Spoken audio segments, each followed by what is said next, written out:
উফ, বিশ্রী অবস্থা, একেবারে বিশ্রী অবস্থা। কি লাগতেছে এটা না দেন, খুবই বাজে অবস্থা। আপনি দেখে আসেন, আপনার গা শির উঠবে, আপনি যান দেখে আসেন। এই যে এগুলো, আয় হায়, এগুলো কি? এদিকে আসেন ম্যানেজার, এগুলো কি? আপনি কি কলাপাতার ফ্যাক্টরি দিচ্ছেন? এই গাবতলী এলাকায় আপনাদের এই রেস্টুরেন্ট নিয়ে প্রচুর অভিযোগের কারণে আমি আসতে বাধ্য হয়েছি। এসে যে সিনারিও দেখলাম, খুবই খারাপ সিনারিও। আপনার এখানে বড় তেলাপোকার ফ্যাক্টরি, আর একজন ওখানে ছোট তেলাপোকার ফ্যাক্টরি। কে ভালো আছেন? অধিকার মুখোদারি যাবই আসেন, খালি করে বলছেন নাকি? এই আস্তে রুটিটা খুব বলেন না। ওই যে এখন সবাই বসেন, দৌড় ঝাঁপ করতেছেন কেন? আস্তে আস্তে। রান্নাঘর, হ্যাঁ ওই গরম তেলের মধ্যে বসে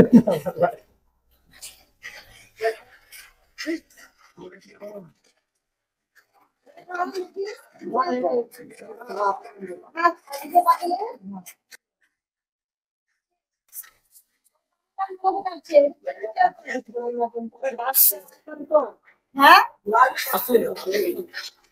লাকড়ি পাক করেন, লাকড়ি পাক করলে দোষ নাই, নিয়ম না করলে দোষ নাই।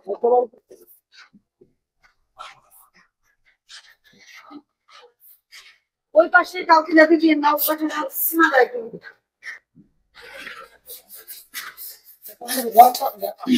গরম তরকারি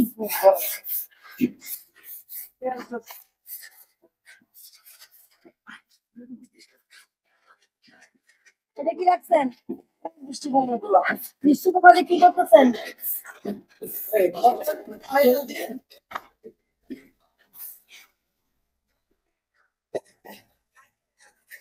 কবে খান? আপনি সিদ্ধ করুন।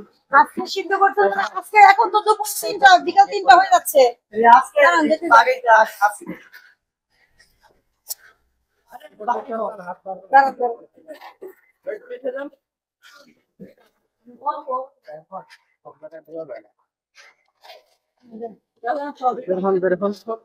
খুব টাটকা, দেখতেই পাচ্ছি।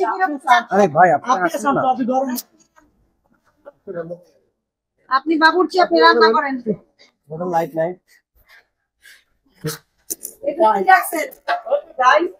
ডাল কিটা এখানে রাখা যায় ছিল। আপনারা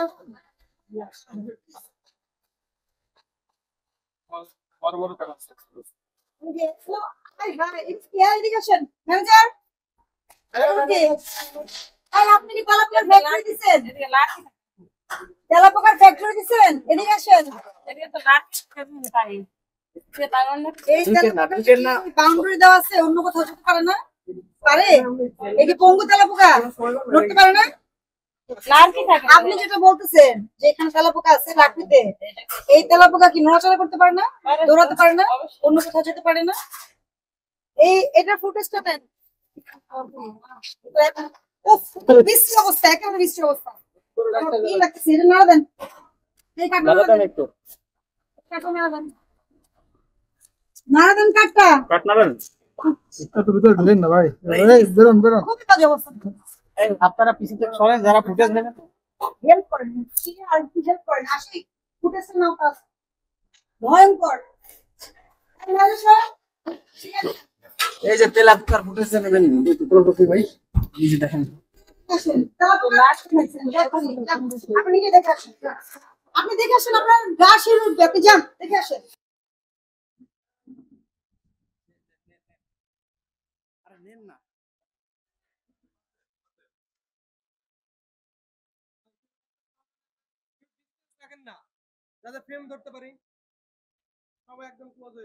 সবাই ধৈর্য রাখুন, ঠিক আছে? দেখে আসছি, উনি দেখে আসছে, দেখছেন? দেখছেন আপনি? এটা কোনোদিন কোন রেস্টুরেন্টের রান্নাঘর কি হতে পারে? তেলাপোকা দাঁড়ান, তেলাপোকা কি পঙ্গু দৌড়াতে পারে না? তেলাপোকা দৌড়াতে পারে কিনা? দৌড়াতে পারে না, চলাফেরা করতে পারে না পুরোটা জায়গায় পারে? এত তেলাপোকা আপনার জায়গায় কেন হবে? ওটা কি আপনার রেস্টুরেন্টের ভিতরে না বাইরে? রেস্টুরেন্টের ভিতরে না বাইরে? ওইটার পাশেই কি আছে? রান্নাঘর। রান্নাঘরটা কোথায়? ওইটার পাশে। এই কাগজ দেখো, এই কোথায়? সিরাজ, আসলে এসো। এই রাজু, প্রতিকিশন লিখো। আপনি কি মালিক? নাম কি আপনার? মূল্য তালিকা কোথায়? এটার দাম কত? এটা কি রোস্ট? সামনে যান, 120 টাকা। কত? 120 টাকা স্যার। 120 টাকা। জি স্যার। আপনি যত ধরনের খাবার দেন মূল্য তালিকা থাকতে হবে। জি, স্যার। লাইসেন্স আছে? জি স্যার। Trade licence? জি স্যার, ওই দিয়ে রাখছি স্যার। পলিথিন দিয়ে রাখছেন? এটা তো পলিথিন দিয়ে রাখছেন। না স্যার, ওইটা পানিতে তো নষ্ট না হয় কিনা আর কি। হ্যাঁ, আর খাবার রান্নাঘরে, তেলাপোকার বাসা। স্যার, নেন, আপনি কি করেন? বসেন, ওখানে যে বসেন। কাগজপত্র আসবে, কাগজপত্র আসলে ব্যবস্থা হবে। বসেন ওখানে। এই গাবতলী এলাকায় আপনাদের এই রেস্টুরেন্ট নিয়ে প্রচুর অভিযোগ। অভিযোগের কারণে আমরা আসতে বাধ্য হয়েছি। এসে যে সিনারিও দেখলাম খুবই খারাপ সিনারিও। আপনার এখানে বড় তেলাপোকার ফ্যাক্টরি, আরেকজন ওখানে ছোট তেলাপোকার ফ্যাক্টরি। নিরাপদ খাদ্য আইন অনুযায়ী আপনার কোনো খাদ্য স্থাপনায় যেখানে খাদ্য প্রসেস হয়, প্রোডাকশন হয়, কোনোদিনও এই ধরনের পরিবেশ পরিস্থিতি থাকার সুযোগ নাই। নিরাপদ খাদ্য আইনে কিন্তু জরিমানা অনেক অনেক বেশি। ভোক্তাদের আইনে জরিমানা কিছু কম, কিন্তু আপনি যদি এই পরিবেশে আপনাকে জরিমানা করে তো এখানে ব্যবসা প্রতিষ্ঠান বন্ধ করে দিতে হবে। আপনি এই তেলাপোকা কবে দূর করতে পারবেন? আজকে 2 কিলো স্যার। আপনি আজকে সব বন্ধ করে দেন। তেলাপোকা আজকে 2 কিলো স্যার। আরে আপনি দূর করে খাবারে গেলে তো আর লাভ নাই। দৌড়ে আপনি সবকিছু বন্ধ রাখেন 2 দিন। তেলাপোকা কন্ট্রোলের জন্য মেডিসিন দেন, লোকজনের সাথে যোগাযোগ করেন, কিভাবে করবেন সেটা করে 2 দিন দরকার হলে আপনার রেস্টুরেন্টটা বন্ধ রাখেন, ভালোভাবে পরিষ্কার করে শুরু করবেন। আমি কি বোঝাতে পারছি? জি স্যার। হ্যাঁ, জি স্যার। তাহলে আজকে সময় দেন কেন? বোঝাতে পারছি। আপনাকে কি করবেন? সব এগুলো কি করবেন? বন্ধ করে দিয়ে এই তেলাপোকা আপনাকে, কারণ তেলাপোকা আপনি কি হয়, আপনি পাশাপাশি যদি কারো বাসা হয়, এক বাসার তেলাপোকা যদি নাড়া দেয়, দরজার নিচে দিয়ে আরেক বাসায় চলে যায় সেই তেলাপোকা। আর আপনি একই কিচেনের পাশাপাশি আপনার এখানে তেলাপোকার ফ্যাক্টরি, মানুষ দেখলে গা শিউরে উঠবে আমাদের। দেখেন এই ভিতরে টিভিতে দেখতে পাবেন। স্যার, এখানে লাকি রাখা হয় তো। দাঁড়ান, কথা আপনি লাকি রাখেন, যাই সেটা রাখেন। এটা আপনার এটা কি আপনার রান্নাঘরের পাশে না পাশে না? এই রেস্টুরেন্টটা আপনার তো। জি। তাহলে আপনি লাকড়ি যদি রাখতে চান ওই জায়গাটা ক্লোজ করে দেন, দিয়ে বাইরে ওটা এমন ব্যবস্থা করেন বাইরে থেকে লাকড়ি ঢুকাবেন, এখান থেকে লাকড়ি নেবেন, যাতে আপনার স্টোরেজে সমস্যা না হয়। বুঝতে পারছি? আপনাকে সতর্ক করছি। আপনাকে 20,000 টাকা জরিমানা আরোপ করা হলো, ভবিষ্যতে সতর্ক হয়ে যান। যদি আরেকদিন এসে এরকম সিচুয়েশন পাই, জরিমানায় কাজ হবে না। গতকালকে আমি কেরানীগঞ্জে একটা প্রতিষ্ঠান বন্ধ করে দিছি, আর কোনোদিন বিজনেস করতে পারবে না। এই খাদ্য উৎপাদনকারী প্রতিষ্ঠান, শিশু খাদ্য, জরিমানা করিনি, খালি বন্ধ করে দিয়েছি। ঠিক আছে? আপনার বাইরের পরিবেশটা মোটামুটি আপনি মূল্য তালিকা টানাবেন আর ভিতরের অবস্থা উন্নতি করবেন। বুঝতে পারছি? ইয়ে করো, কাগজ লিখো। 20,000 টাকা নিয়ে বসেন, কাগজ আসলে পরিশোধ করবেন। জি স্যার। আবার এটা কি হবে?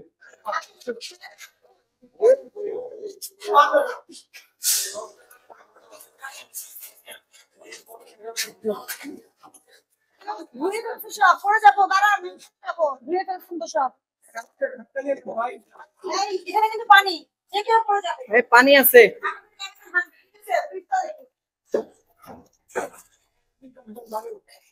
আপনারা কেউ স্লিপ কেটেন না, অ্যাক্সিডেন্ট করেন না। ফ্রিজের খাবার কোথায় রাখছেন? খাবার নাই, ফ্রিজে কোনো খাবার নাই। দাঁড়ান দাঁড়ান, সবাই ধরতে পারছে। এটা কি বাস? লাকি।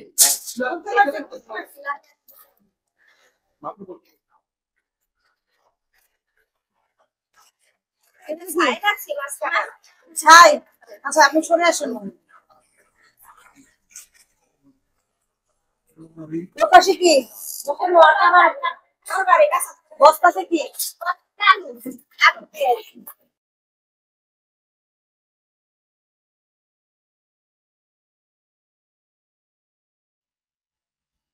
সবজি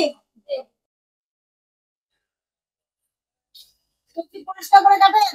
সে পরিষ্কার করেই কাটবো। এটা কি মানে ধুবেন এখন?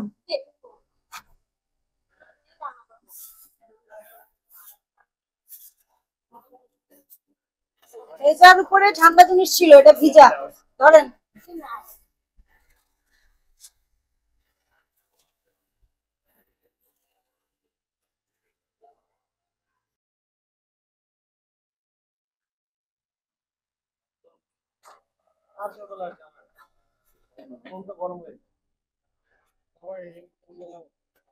ওই দুইটার চেয়ে এটা একটু ভালো অবস্থা।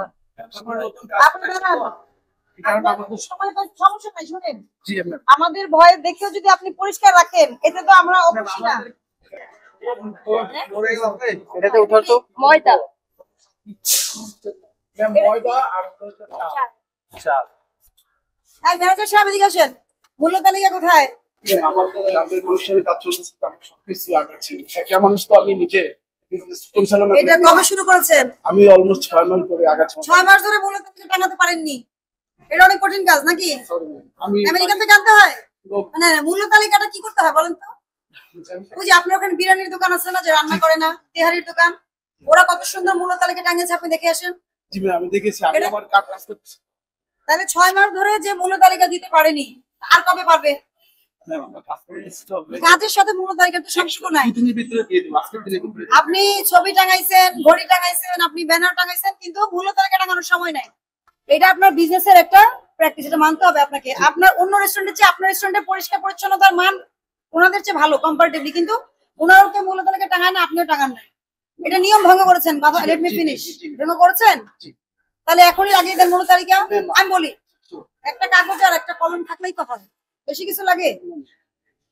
একটা কাগজ, একটা কলম, অথবা একটা বোর্ড বানিয়ে নেন, যেদিন যেটা রান্না হয় টিক মার্ক দিয়ে দামটা লিখে রাখেন, ঠিক আছে? আপনাদের এখানে প্রচুর কমপ্লেন আছে, এই জন্য কিন্তু আমরা মনিটরিং এ এসে যা দেখতে পাচ্ছি, শুনে নিম্ন বা নিম্ন মধ্যবিত্ত আয়ের লোকজন যদি আপনার এখানে খায়, প্রাইসটা কি তাদের কাছে বেশি ম্যাটার করে না? করে। আপনি যদি মাছ 100 টাকা বেচেন, আপনার পাশের রেস্টুরেন্ট যদি 120 টাকা বেচে, তাহলে কার কাছে আসবে? আপনার কাছে আসবে, ঠিক আছে? কিন্তু আপনারা সবাই যদি সিন্ডিকেট করে কেউ দাম না লিখেন, মন মতো করে দাম নেন, তাহলে কি হবে? লোকজনের কষ্ট হবে। কষ্ট হলে সরকার কি করবে? সরকার কিন্তু নিজের কি করে স্ট্রিক্ট পজিশনে চলে আসবে, মনে থাকবে। আমি সতর্ক করলাম, 5,000 টাকা জরিমানা করলাম, ভবিষ্যতে যেন সতর্ক হয়ে যান। কেন করেছি? মূল্য তালিকার জন্য করেছি। আপনার পরিবেশ যদি আপনি পরিষ্কার করে ফেলেছেন, কম্পারেটিভলি ওগুলোর চেয়ে ভালো, তবে এটা বজায় রাখতে হবে। খাবার ঢেকে রাখতে হবে। ফ্রিজে কাঁচা খাবার, রান্না খাবার, করা খাবার একসাথে রাখা যাবে না। ফ্রিজে কাঁচা খাবার, রান্না করা খাবার রাখা যাবে না। দুইটা ফ্রিজ মেনটেন করতে হবে। আপনার তো চাইনিজ ফুড নাই, যাদের চাইনিজ ফুড সেগুলো হাফ প্রসেস রাখতে হয়, আপনার তো চাইনিজ নাই, তাহলে আপনার ফ্রেশ খাবার, আপনার তো দুইটা ফ্রিজের দরকারই নাই। যা তৈরি করবেন, আজকে বিক্রি করবেন, টার্গেট কম রাখেন। আপনাদেরকে সবসময় আমি বোঝাই, মিষ্টি আমাদেরকেও বোঝাই, যে আপনি প্রোডাকশনের টার্গেট রাখেন, যে আজকে 10 কেজি হবে, বা আজকে এই 10টা আইটেমই হবে, পরে আর বাড়াবো না, ওইটুকু শেষ করে ফেলবো। এটাকে ইথিক্যাল বিজনেস বলে এবং সুন্দরভাবে করতে পারবেন, ঠিক আছে? ভালো।